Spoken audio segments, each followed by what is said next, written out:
Sa kanilang tagumpay sa eksena ng musika, ang SB19 ay nakatuon sa pagiging isang mabuting impluwensya sa mga tagahanga, kilala bilang atin, at mga kasamahan, na makikita sa kanilang pagtatag, dokumentaryo at iba pang aktibidad na nagpapakita ng kanilang pagkakaugnay. Ipapalabas ang dokumentaryo ng SB19 sa mga piling sinihan sa Hong Kong at Dubai, ilang linggo matapos itong ipalabas sa kanilang sariling bansa sa Pilipinas. Ang Jed Regala Helmet docu-film ay umiikot sa kabuuan ng kanilang pagtatag, EP, mga konsyerto at mga paglilibot sa mundo, pati na rin ang pagkakaroon ng pagmamay-ari ng pangalan at logo ng kanilang grupo. Pinaka-excited kami makita nila yung hirap namin doing the tours. Yung mga tao na hindi kami nakikita working behind the camera, feeling nila na masaya maging artist na nagto-tour, pero hindi nila nakikita ang stress, pagod, puyat and every hardship na hindi lang na-experience namin, but also the whole team, sabi ni Stel habang ini-interview si SB19 sa sideline ng fan meet nila na inorganisa ng isang fast food chain. We're most excited about letting people see our hardships doing the tour. Ang mga taong hindi nakakakita sa amin sa likod ng camera ay iniisip na ang pagiging artista sa paglilibot ay tungkol sa saya at glamour nito. Ngunit hindi nila nakikita ang stress, pagod, walang tulog na gabi at bawat hirap na pinagdadaanan namin ng aming team. Nabanggit din ng mga awit na Room na ang mga English subtitle ng docu-film ay magbibigay daan sa mas maraming internasyonal na tagahanga na maunawaan ang kanilang kwento, habang sina Pablo, Josh, Ken at Justin ay tumango bilang pagsang-ayon.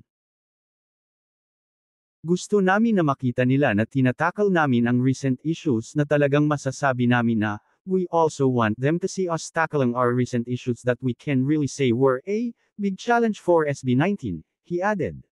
Samantala, sinabi ni Josh na, masaya, sila na maraming international fans ang interesadong malaman pa ang tungkol sa grupo sa pamamagitan ng docu-film. Nakakatuwa na umaabot to sa iba't ibang bansa ang pagtatag. Sana, mas ma-inspire ang atin, at mabigyan sila ng motivation lalo na sa ating mga OFWs and non-Filipino fans, he said. Nakakabusog ng puso. Natutuwa kami na umaabot sa ganitong level ang P-pop at SB19. Ipagpapatuloy namin yun, at I make sure na mas lalaki ito para ma-promote ang tourism natin.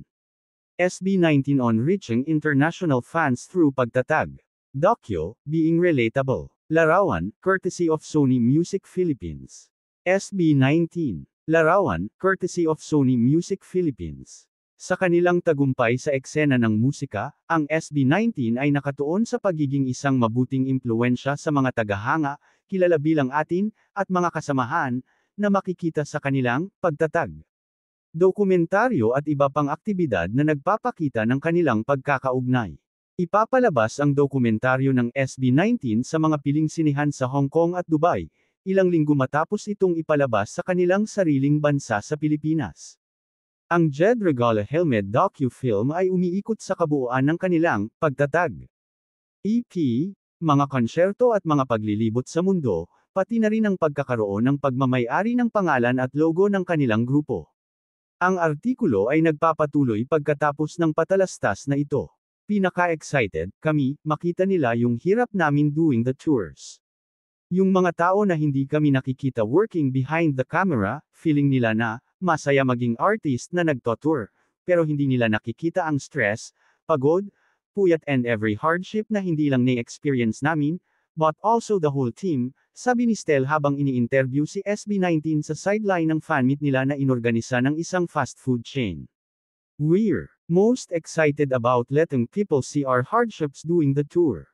Ang mga taong hindi nakakakita sa amin sa likod ng camera ay iniisip na ang pagiging artista sa paglilibot ay tungkol sa saya at glamour nito. Ngunit hindi nila nakikita ang stress, pagod, walang tulog na gabi at bawat hirap na pinagdadaanan namin ng aming team.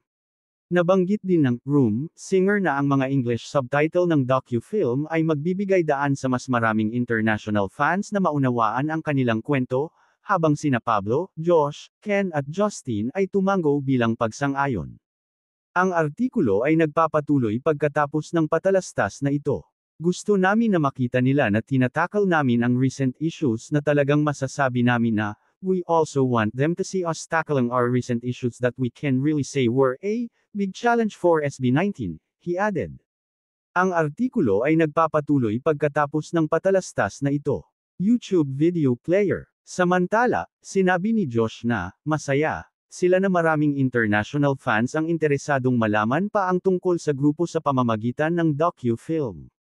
Nakakatuwa na umaabot to sa iba't ibang bansa ang pagtatag. Sana, mas ma-inspire ang atin, at mabigyan sila ng motivation lalo na sa ating mga OFWs and non-Filipino fans, he said. Nakakabusog ng puso. Natutuwa kami na umaabot sa ganitong level ang P-pop at SB19.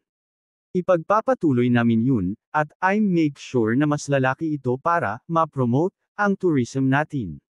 Ang artikulo ay nagpapatuloy pagkatapos ng patalastas na ito. We're happy that the pagtatag docu-film will reach different countries. Sana, ito ay maging inspirasyon at mag-udyok sa atin, lalo na sa ating mga OFW at hindi Pilipino.